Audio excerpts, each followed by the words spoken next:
es que en todas las áreas comunes de nuestra vida todos sepan que somos hijos de Dios. Amén. Por nuestra manera de hablar, de conducirnos, nuestra manera de interpretar las cosas y de no contaminarnos con el ambiente. Ay, hermano, es que es casi imposible. No, es posible si tú lo quieres. Y es posible si tú lo crees. Porque al que cree, Todo posible. la santidad no es un tema ambiguo o religioso o viejo. Por el contrario, cada vez que perdemos santidad estamos más lejos de cumplir nuestro propósito. Y el mensaje del reino es un mensaje radical. Cuando vio a Jesús, vino y no pudo hacer otra cosa más que arrodillarse delante de él. Si los demonios mismos reconocen la autoridad de Cristo Jesús, ¿cuál es nuestro parámetro para de repente no querernos ensuciar los pantalones? ¿Qué tan alta está nuestra soberbia como para decir, lo hicieron bien, pero les faltó una canción más? O fueron muchas canciones, deben de haber sido menos. ¿Dónde está tu parámetro de adoración,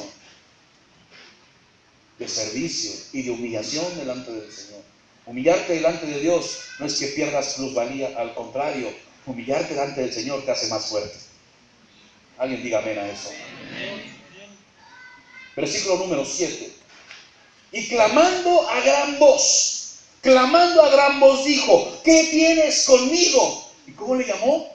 Jesús, Hijo del Dios Altísimo. Wow. ¿Cómo le llamaban los judíos? Rabí, maestro. Hijo de David, le decía. ¿Cómo decía él de sí mismo? El Hijo del Hombre. Pero el reconocimiento más tremendo viene de los demonios. ¿Qué tienes conmigo? Jesús, Hijo del Dios Altísimo. Y lo que sigue es todavía más profundo. Te conjuro por Dios, ¿que no qué? ¿Se imagínate un demonio clamándole a Dios? Te conjuro por Dios que no me atormentes. Escúcheme, algo estaba haciendo Jesús. Estaba invadiendo esos territorios. Algo estaba haciendo Jesús. Estaba invadiendo el lugar donde este endemoniado estaba sufriendo. Algo estaba haciendo Jesús. Estaba trayendo vida a un lugar de muerte. Algo estaba haciendo Jesús. Estaba trayendo un entendimiento claro y abierto donde había un entendimiento gobernado por tinieblas. Algo estaba haciendo Jesús y es que estaba invadiendo la región de Gadara. Literalmente se lo digo. Y a la respuesta del invasor vienen los invadidos y dicen, no, ¿qué tienes conmigo, Jesús, Hijo del Dios Altísimo? Por Dios, no me atormentes. Ellos conocían perfectamente el por qué Jesús estaba llegando a la región de Gadara. Versículo número 8. ¿Por qué decía el demonio esto? Porque le decía, sal de este hombre, espíritu inmundo. Versículo número 9. Y le preguntó, ¿cómo te llamas? Y no porque Jesús entrara a una plática, un diálogo con el demonio, de ninguna manera. Jesús estaba viendo, percibiendo en su propio espíritu profético algo mucho más amplio, algo mucho más. Escúcheme, no es cuestión de una persona, es cuestión de la comunidad. No es cuestión de una persona endemoniada, es cuestión del ambiente y la atmósfera que gobierna esa comunidad. No es cuestión del bullying a tu hijo en la escuela, es cuestión del ambiente familiar que cada uno de esos niños vive en su casa. No es cuestión de la escasez financiera, es cuestión de cómo la iglesia no está honrando a Dios con sus finanzas y eso provoca sequía en todas las áreas. ¡Wow! Algo también hablábamos anoche. Ahora la ley aprobada del arco iris. ¿Dónde está la iglesia? Viendo discusiones en redes sociales, por favor, póngase de rodillas. Eso es lo que tiene que hacer la iglesia. Ante tal espíritu inmundo, ante tal porquería social, que obviamente empieza con un trato espiritual, lo que la iglesia tiene que hacer es, yo no tomo partido, yo conozco quién me gobierna. Y conozco también los principios que gobiernan la palabra de Dios. ¿Cuál es mi responsabilidad? Ser un factor de oración y que en la oración Dios tenga misericordia. Por mucho que nos levantemos con opiniones políticas o sociales, nunca van a estar por encima de la voluntad de Dios. ¿Alguien puede decir amén a eso? Amén. ¿Qué es lo que falta?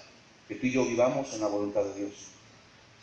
Porque si no vivimos en ella, vamos a pretender hacer lo que nuestra voluntad indique. Y nuestra voluntad, la voluntad humana, siempre se equivoca. La voluntad de Dios es eterna. Y está basada en su corazón y en su sabiduría.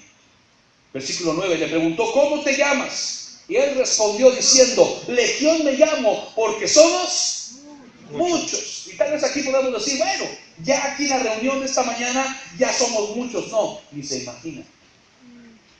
¿Cómo te llamas? Me llamo Legión, porque somos muchos. Ah, wow. No era un solo espíritu inmundo dominando a una persona. Eran muchos espíritus inmundos dentro de una persona.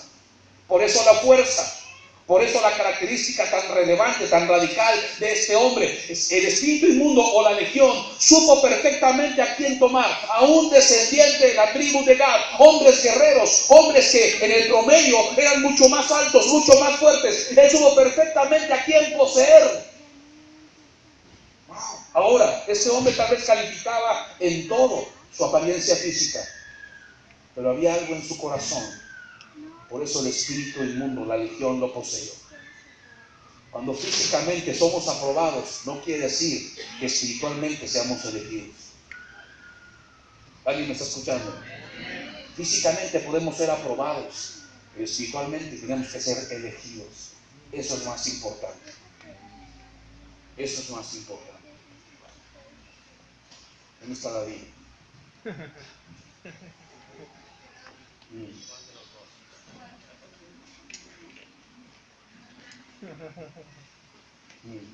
Ahí queda. Toda la noche tu espíritu estuvo inquieto, David. Toda la noche. Y no te la creías. Llegaste a pensar incluso mal de mí. Dudaste del mi don profético. Tú tienes dos nombres. Llamas David Adrián. Eso es corroboración del Espíritu Santo de Dios en tu vida. No vuelvas a dudar de lo que Dios te habla. No vuelvas a dudar de lo que Dios ha puesto en tus manos. Duda de mí lo que quieras, pero el Espíritu Santo no. La ofensa al Padre es perdonada, la ofensa al Hijo es perdonada, pero la ofensa al Espíritu Santo no es perdonada. Tú has sido elegido por Dios, David. Has sido escogido por Dios. Vas a ser honrado en esta casa. Te bendigo en el nombre de Jesús. Amén.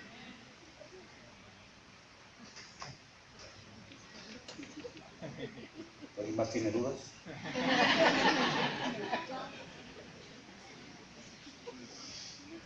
El Señor es bueno.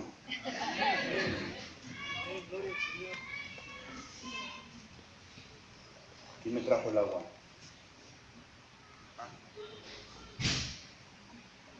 Gracias.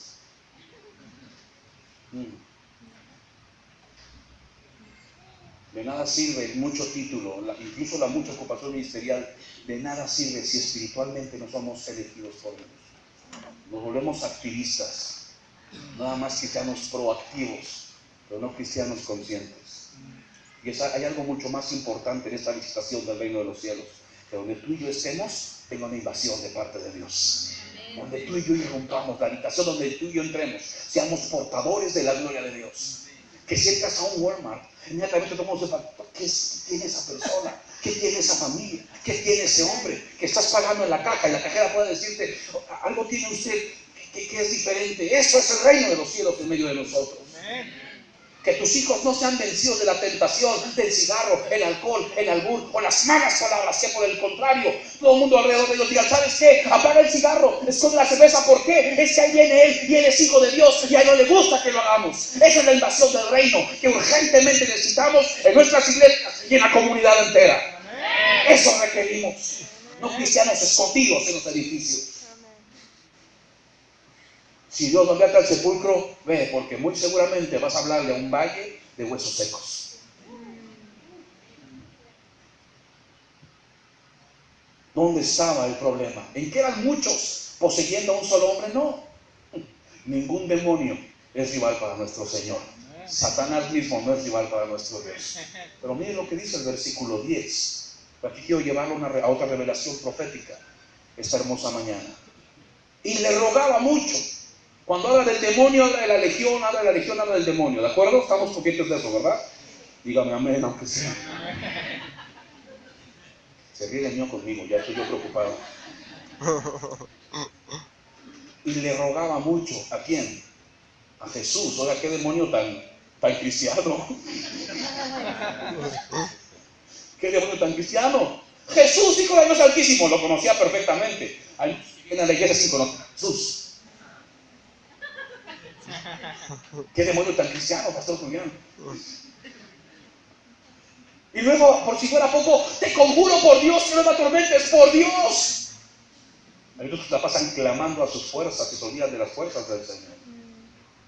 Pero por si fuera poco, después dice, te ruego. ¿Qué demonio ruega al Señor? Es un demonio muy cristiano, ¿eh? ¿Qué es lo que le rogaba? Escúchenme, atiende algo bien profundo. Y le rogaba mucho que no los enviase fuera ¿de dónde? Dígalo fuerte. El problema no era uno, no era un hombre. El problema era la región que estaba gobernada por tinieblas. El problema no era un hombre, era la comunidad, la sociedad que se encontraba completamente en tinieblas a causa de que Satanás pudo establecer un gobierno demoníaco y de tinieblas en una comunidad entera. Ese era el problema. Jesús está sin